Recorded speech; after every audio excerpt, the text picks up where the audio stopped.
पहली बात तो देखिए, उन्होंने कहा कि बाबरी मस्जिद, ये बाबरी मस्जिद तो हो नहीं सकती। बाबरी मस्जिद तो बाबर ने बनाया था, इसीलिए बाबरी मस्जिद था। बाबरी मस्जिद को तोड़ दिया। इस देश में कहीं भी कोई नई मस्जिद बन सकती है। जो सुप्रीम कोर्ट ने जो बाबरी मस्जिद के एवज में जो दूसरी मस्जिद बनाने के लिए कहा, वो अभी तक नहीं बन पाया। सवाल तो उस पर होना चाहिए कि भाई वो मस्जिद क्यों नहीं बनी अभी तक। और बाकी देश में कहीं भी कोई मस्जिद बने, मंदिर बने, इसके लिए संविधान में आज़ादी है। लेकिन चुनाव से पहले ये जो मुद्दा, और हमने उनको कहते हुए सुना, वो हुमायूं कबीर जो पुराने पहले कभी भाजपा में, कभी तृणमूल में, अभी पता नहीं कहाँ जाएंगे, उन्होंने कहा कि मैं बंगाल का ओवैसी हूँ, जो हैदराबाद के ओवैसी की ज़रूरत बंगाल की नहीं है, अब बंगाल में मैं ही हूँ। तो कोशिश ये होगी बंगाल के चुनाव से पहले सब कुछ डिसरप्ट करने के लिए कोशिश होगी।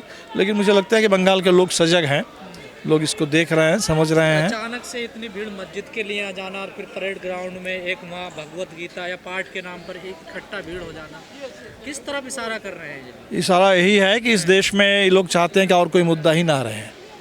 बस पूरे देश में सिर्फ धर्म की बात हो, नफ़रत की बात हो, हिंदू मुस्लिम ध्रुवीकरण की बात हो। नहीं तो अभी वंदे मातरम पर 10 घंटे चर्चा करने की कोई आवश्यकता नहीं थी, कोई मतलब नहीं थी। तो ये तो सरकार ये संदेश देना चाहती है कि बाकी किसी मुद्दे का कोई मतलब नहीं रह गया इस देश में। जैसा माहौल है बंगाल में, आपको नहीं लगता बड़ा संवेदनशील है, लोग टकरा भी सकते हैं आपस में? नहीं, हमें लगता नहीं है। अभी देखिए, बंगाल ने बहुत झेला है, बहुत झेला है, और इसीलिए लोग इतिहास को भूल नहीं जाएंगे। कोशिश है, भारतीय जनता पार्टी की ज़रूर कोशिश है कि लोग फिर आपस में टकराएं, लेकिन मैं तो अभी भी भरोसा करता हूँ लोगों पर, लोगों के विवेक पर, उनकी समझ पर, कि लोग इसको होने नहीं देंगे। लेकिन कई लोग कह रहे हैं हुमायूं कबीर जो विधायक हैं वो बीजेपी की तरफ से बैटिंग कर रहे हैं। अब बिल्कुल, इसमें तो मेरे ख्याल से कोई दो राय बहुत है नहीं इस समय, क्योंकि सिर्फ एक मस्जिद तो देखिए, अभी वक्फ बोर्ड को लेकर पूरे बहस है, कितनी जगह डिमोलिशन हो रहा है। तो सवाल तो वो है, बुलडोज़र के खिलाफ लोग बोल रहे हैं, लेकिन अभी एक अचानक बाबर के नाम पर एक बाबरी मस्जिद वहाँ बनाने की जो मांग है, तो मुझे नहीं लगता है कि ये मुस्लिम कम्युनिटी की भी कोई समझ है। हालांकि ज़रूर पूरे वक्फ बोर्ड के ने उनके रिलीजियस फ्रीडम पर हमला कर दिया, और वो रिलीजियस फ्रीडम हमारे लिए ज़रूरी है, संविधान ज़रूरी है। तो मेरे ख्याल से लोग तो संविधान की रक्षा के लिए लड़ रहे हैं, और ऐसा कुछ भी लोग नहीं करेंगे जिससे पूरे देश में फिर एक बार माहौल ख़राब हो जाए। बंगाल में चुनाव है, और इसीलिए कल 10 घंटे वंदे मातरम पर बात हुई। हालांकि बंकिम चंद्र चट्टोपाध्याय का नाम भी भाजपा के नेता मंत्रियों को ठीक से पता नहीं है। मोदी जी कह रहे थे बंकिम दा, उनके संस्कृति मंत्री कह रहे थे बंकिम दास चटर्जी, कुछ भी बोल सकते हैं। तो बंगाल में कोशिश तो हो रही है, जो कोशिश बिहार में हुई और उस कोशिश में कामयाब हो गए, और वही कोशिश बंगाल में हो रही है। कुछ और भी कोशिश होगी। एक SIR है जिसके ज़रिए बिहार में 70 लाख लोगों के नाम कटे थे, पता नहीं बंगाल में कितने लोगों के नाम काट दिए जाएंगे। तो SIR है। फिर बंगाल में अभी आप देख रहे हैं कि मस्जिद के नाम पर शुरू हो गया है।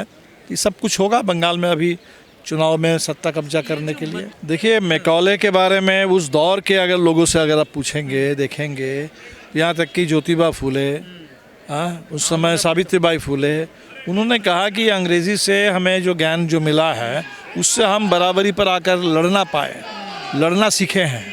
तो हमें लगता है कि अंग्रेज़ी में उसको सिर्फ एक बाहर की भाषा है, विदेशी भाषा है, ये कह देने से बात नहीं बनेगी। इस देश में दुनिया भर में, जैसे आप पूंजी के बारे में तो आप नहीं कहते, आप बाहर से पूंजी को अभी बुला रहे हैं, दुनिया भर के कह रहे हैं कि मेक इन इंडिया, तो मेक इन इंडिया का नारा दे रहे हैं, दुनिया भर के कंपनियों को बुला रहे हैं।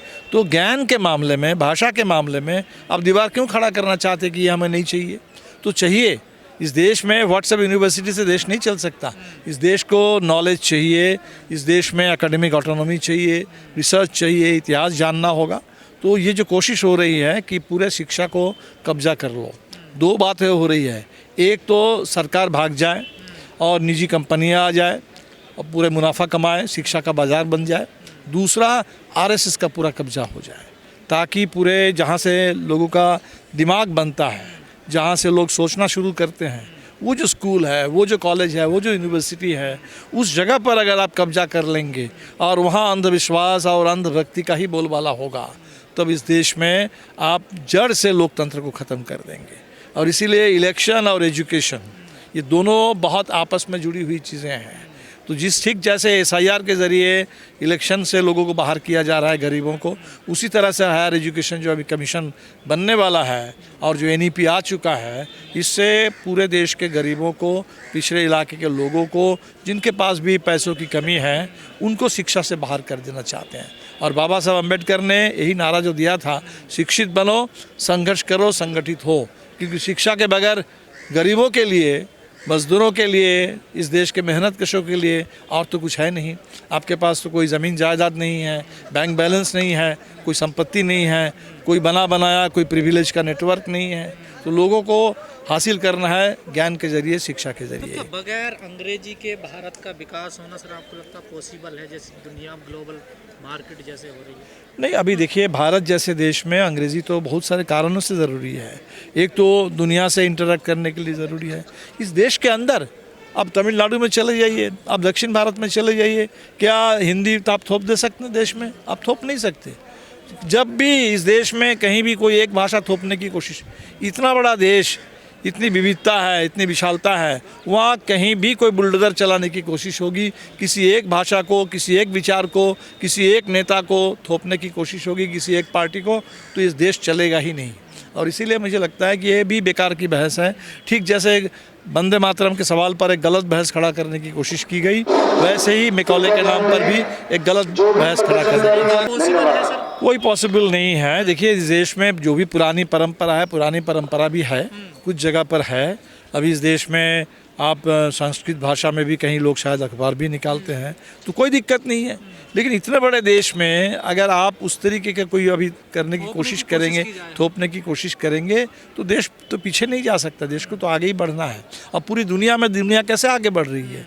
दुनिया तो इसी पर, साइंस का रास्ता, टेक्नोलॉजी का रास्ता, हायर एजुकेशन का रास्ता, रिसर्च का रास्ता, इसी रास्ते से दुनिया को आगे बढ़ना है। आज हम लोग यहाँ पर NEP के खिलाफ एक धरना हो रहा है, उस धरने के लिए हम लोग यहाँ पर आए हैं।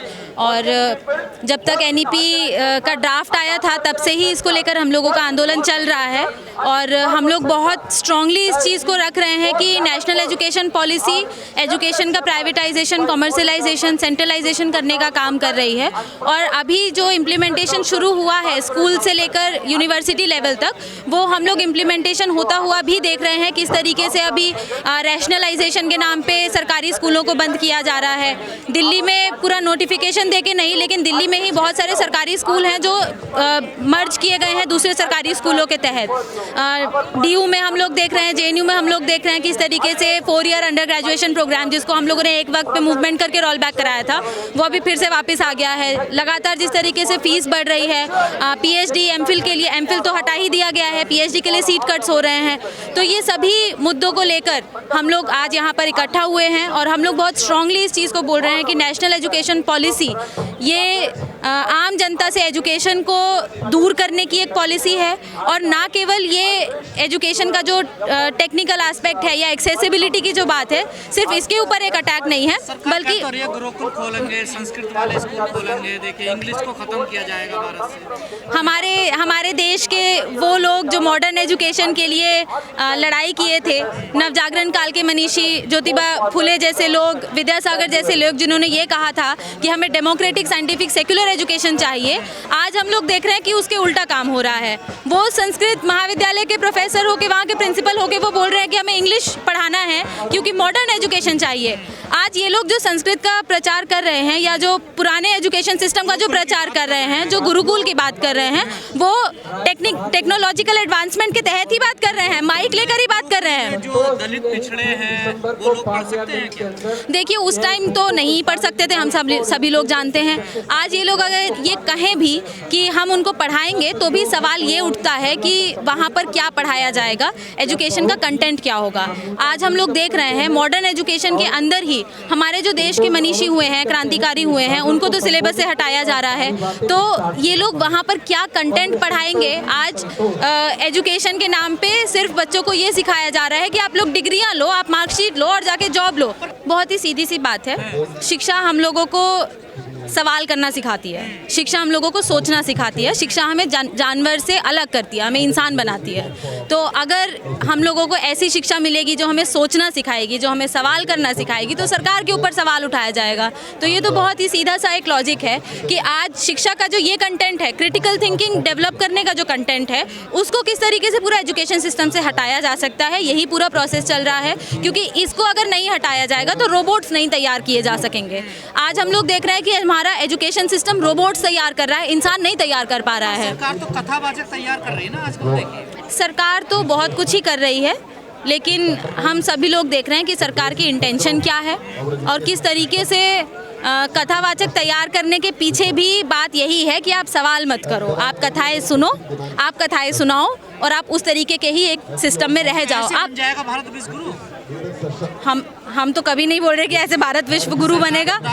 हमारे भारत में गुरु ही नहीं बन पा रहे हैं, भारत हमारा विश्व गुरु कहाँ से बनेगा। गुरुओं की जो हालत है, टीचर्स की जो हालत है, आज AUD में जो टीचर्स आवाज़ उठाने के काम करते हैं उन लोगों को सस्पेंड किया जाता है। इतनी मतलब इस प्रकार की नफरत या दूरी क्यों है इस सरकार को, क्यों खत्म करना चाहती है? ये तो बहुत ही सीधी सी बात है कि शिक्षा अगर रहेगी तो वो सोचना सिखाएगी, वो सवाल करना सिखाएगी। सवाल किया जाएगा तो लोग अच्छी शिक्षा भी मांगेंगे, शिक्षा लेने के बाद नौकरी भी मांगेंगे। बिल्कुल बनाना चाहते हैं वो लोग, तो यही चाहते हैं कि लोग सोचना समझना बंद कर दें। और जिस तरीके से शिक्षा को बेचने का भी काम हो रहा है, उनको ज़रूर फैक्ट्री के लिए कुछ लोग चाहिए जो काम कर सकें। 1-2% का कब्जा रहे, दबदबा रहे, वही चल रहा है। और वही और भी ज़्यादा उसको एक्सेलरेट करने का प्रोसेस भी ये चल रहा है। आज शिक्षा के रूप में तो रह नहीं गई है, वो एक वस्तु के रूप में हो गई है कि जिसके जेब में पैसा है वो कुछ हद तक शिक्षा ले सकता है, वो भी उस तरीके की शिक्षा जो आपको रोबोट बना रही है। जो आपको अगर हमारा जो शिक्षा व्यवस्था है वो अगर हमारे अंदर इतनी संवेदनशीलता नहीं पैदा कर पा रही है कि हम अपने बराबर में कोई मर रहा है उससे हमें कोई फ़र्क ना पड़े, अगर इस तरीके के इंसान बना रही है, तो हमारे इस शिक्षा व्यवस्था पे सवाल उठता है कि अगर लॉर्ड मेकाले की नीति को ये खत्म करने की बात कर रहे हैं तो फिर तो हम हजारों साल पुरानी व्यवस्था में पहुंच जाएंगे। ये लोग तो वही कोशिश कर रहे हैं, ये लोग तो यही मनुस्मृति से देश चले। ये लोग कोशिश कर रहे हैं कि जिस ऐसी कोई चीज़ से देश चले जिससे लोग आपस में बटे रहें, जिससे लोग सोचना समझना ना सीखें, जिससे लोग सवाल करना ना सीखें। यही है सरकार की मंशा। क्योंकि अगर लोग सवाल करना सीखेंगे तो ऐसे धरने होते रहेंगे। लोग ये बोलेंगे कि हमें अच्छी शिक्षा चाहिए, हमें साइंटिफिक सेक्युलर डेमोक्रेटिक एजुकेशन चाहिए, हमें यूनिवर्सल एजुकेशन चाहिए। लोग ये सवाल उठाते रहेंगे और सरकार से ये मांग करते रहेंगे। इसीलिए ये डेमोक्रेसी, ये सेक्युलरिज्म जिसको इतना लड़ाई करके लोग लेकर आए, आज उसके खिलाफ ही ये सरकार काम कर रही है।